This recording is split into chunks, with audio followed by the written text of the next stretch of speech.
Hey there, food lovers.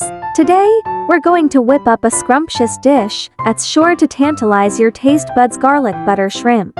So, let's get started. First, we need to prepare our shrimp. Peel and devein 250 grams of shrimp and set them aside. Next, in a large skillet, melt 3 tablespoons of unsalted butter over medium-high heat.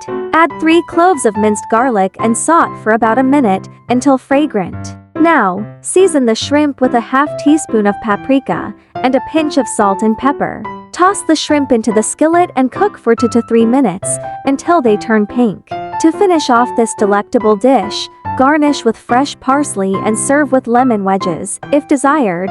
And there you have it, garlic butter shrimp, a simple yet mouth-watering meal that's perfect for any occasion. Thanks for joining me in the kitchen today. If you enjoyed this recipe, please give it a thumbs up and don't forget to follow and subscribe for more delicious dishes. Bon appetit!